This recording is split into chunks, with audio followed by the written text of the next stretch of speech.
Ces arômes si particuliers du vin jaune, c'est ma Madeleine de Proust, c'est quelque chose que j'ai dans mon ADN en fait depuis toujours. Parfois j'aimerais presque ne pas l'avoir pour me rendre compte de ce que les gens découvrent la première fois qu'ils goûtent ce vin.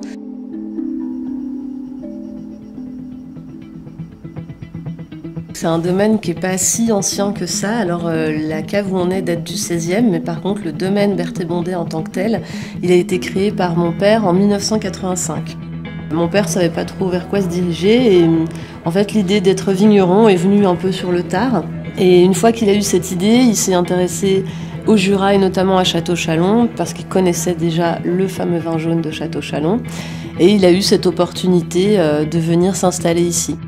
Il n'y avait pas de stock de vin, il n'y avait pas de parcelle de vigne, donc il a vraiment tout commencé depuis le point zéro, quoi.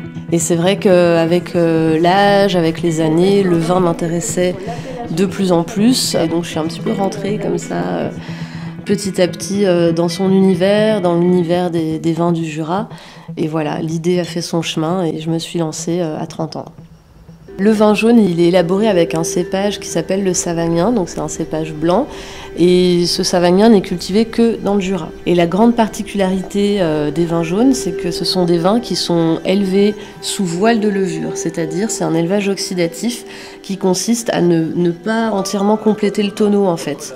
Au fil des années, le vin continue de s'évaporer. Et la partie qui s'évapore s'appelle la part des anges. Donc en fait, c'est un vin qui est très atypique, non seulement par ses arômes, par sa couleur aussi évidemment dorée, et aussi par sa technique en fait d'élaboration qui est quand même très longue. Et il faut attendre 7 ans pour sortir un millésime de vin jaune. Oui, l'histoire du voile de levure dans le Jura, c'est pareil, on pense que c'est issu d'une erreur ou d'un oubli. Quelqu'un qui aurait oublié de compléter son tonneau, ou alors quelqu'un qui serait parti à la guerre pendant X années, personne ne s'est occupé du tonneau, et à son retour, il découvre en fait cette métamorphose.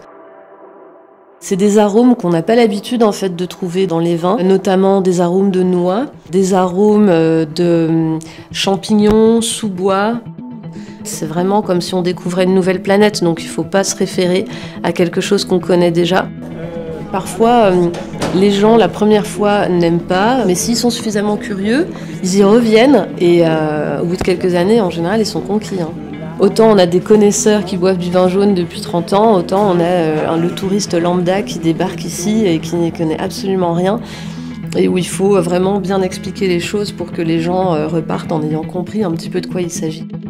Donc c'est vrai que c'est tout un ensemble, ça fait un ensemble très culturel en fait, tout ça, sensoriel et culturel.